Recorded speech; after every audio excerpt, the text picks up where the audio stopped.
trench, the pedestal that it sits on.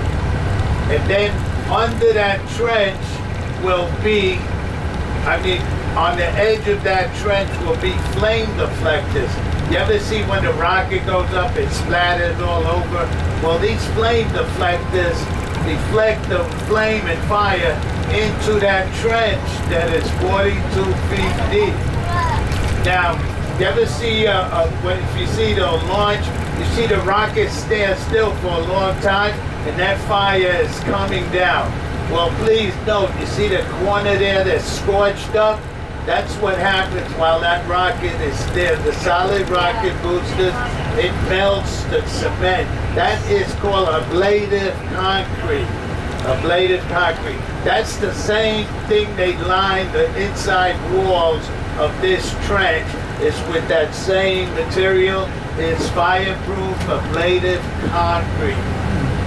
Now at the sides of this here trench, there's floodgates that open up and allow the water, the 400,000 gallons of water to seep out into a trough.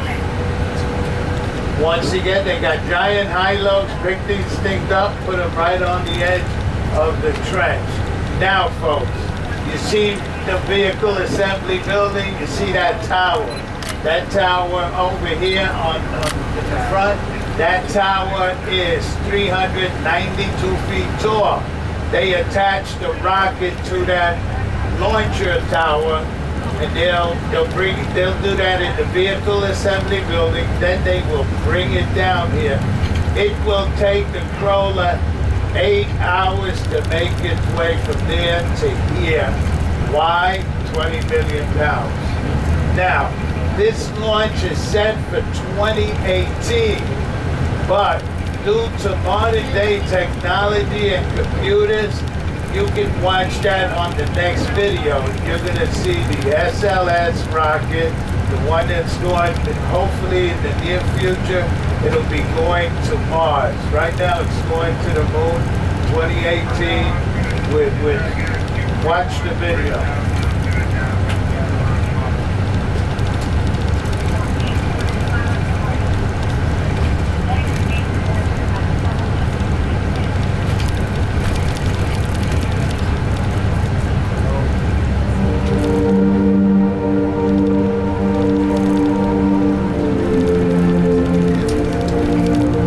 To gain knowledge, to push the boundaries of possibility, and to reveal the unknown. We seek to discover, find answers here on Earth and in space. Was Mars once an Earth-like planet with water and an atmosphere? What happened? Can the same thing happen here on Earth? What about asteroids? Is there something we can do to prevent a big one from colliding with Earth? We can go to Mars in our lifetime and answer some of humanity's fundamental questions about life beyond Earth. Robots are doing great work exploring our solar system, but eventually, we want to be able to put a person on the ground.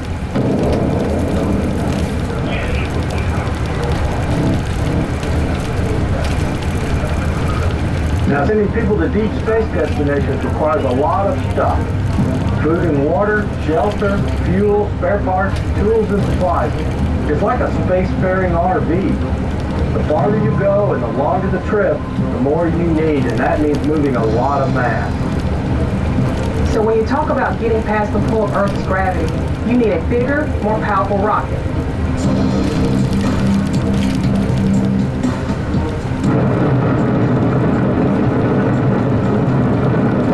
The Space Launch System is an all-new heavy-lift rocket that uses a combination of proven hardware and technology to make it more affordable. We can take the best of all we've learned from building rockets and combine that with cutting-edge tooling and manufacturing technology to build the most powerful rocket in history. You can fly to really high orbits around the moon with this rocket without requiring... Now folks, this is a good picture to have because this is history in the making. The launcher, the shuttle launch platform, right here. This is where it stages just till after the launch and make sure that everything went off good. If not, it goes back and it brings back the shuttle to the launch pad, to the vehicle assembly building. But when we add an upper stage, we'll have an even bigger capacity. The larger evolved version of SOS can carry a habitat, larger solar array, additional propulsion, you name it. It's really a versatile rocket.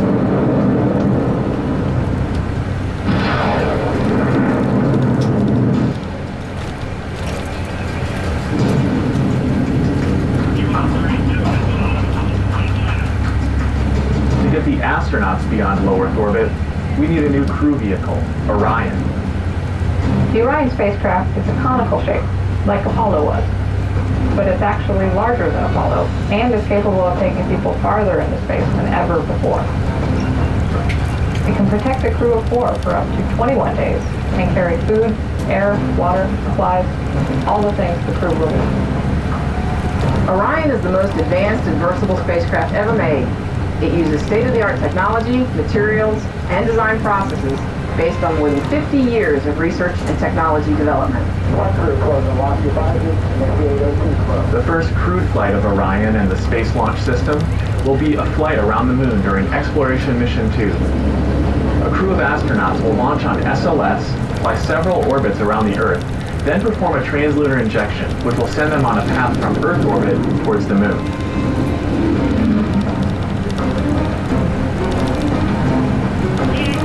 Once the crew gets near the moon, Orion will pass within 60 miles of the surface, and from there, Orion can insert into a high lunar orbit, several thousand miles from the surface.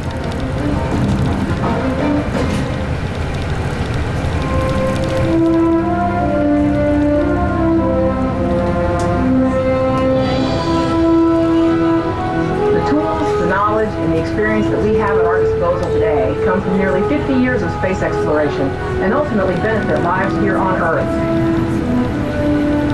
Who knows what will come out of the scientific knowledge, discovery, and economic opportunities that result from deep space exploration? We just hit the tip of the iceberg in terms of human exploration. Now we need to explore deep space.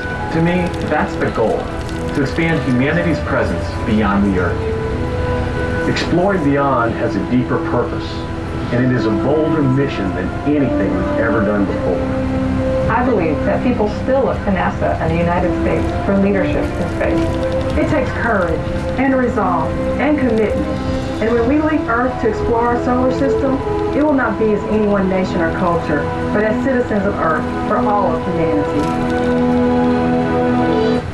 Now, folks, I'm going to show you a abort mission rocket. First, I'm going to give you a scenario. If this rocket was at the launch pad and something happened, an explosion or a hurricane was diverted this way, and they had to get those astronauts off of the top of the rocket, this abort mission rocket, you see the shape of it? It is the same shape as the Orion capsule that houses the astronauts, where the 4 astronauts will be. That goes right over the Orion space vehicle. And then if something happens as an extra precautionary step they take to save the astronaut's life, this here rocket would yank that capsule right off of the top of the rocket, send it a mile into the ocean, and save the astronauts. If something happened on a split second and something had to be done, they would light up this rocket. Look here on the fence. You see on the fence there, folks, 2018. You see that rocket on the top? That is the abort mission rocket. Now that's extra to allow to save the astronauts' life in case they were in danger. Now on a different note, folks, see down this building, you see that blue building there? Look to the right of it, you see a capsule. That is, this is on a different note. This is for Boeing and SpaceX will be resupplying the International Space Station in space. Now, once again, that space station is 250 miles in space. So NASA used to use Russian rockets. They decided they want American rockets to resupply the International Space Station.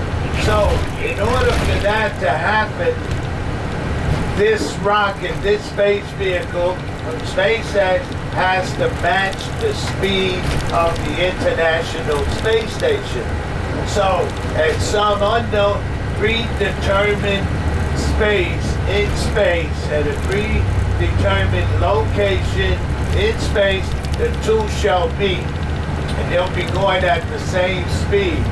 Now, the International Space Station is as big as a football field. On board, they have this rotating arm that was invented by the Canadians. And that arm will come out and connect with that other space vehicle. And they'll lock in place, and that's where they make the transaction, where they bring in the astronauts that need relief up there that came in the capsule, and the resupplies and the payload. So they bring back astronauts that way, and they bring the supplies up there. Now, folks, on a different note, see this building right here? This is the Apollo Saturn V. Look, an alligator.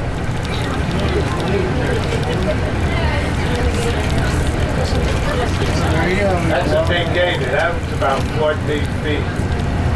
Now, right here, you guys are going to see the largest rocket ever built in the world. And it was built 50 years ago, so it still has that title.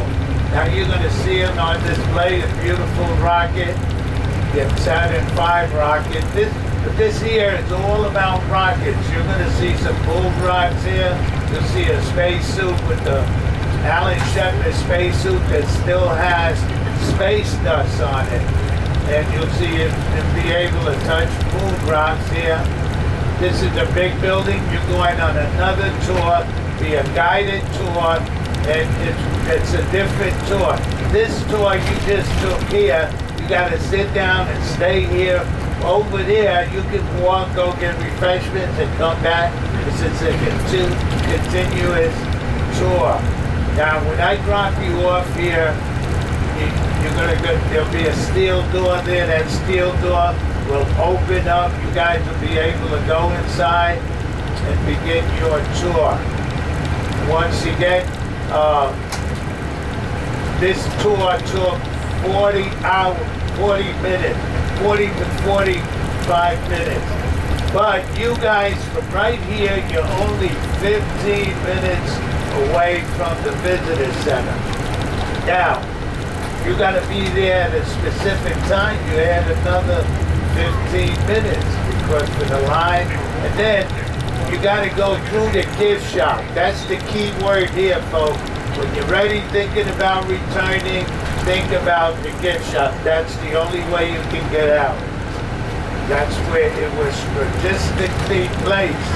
Now, look across the waterway. That's where we just came from, folks.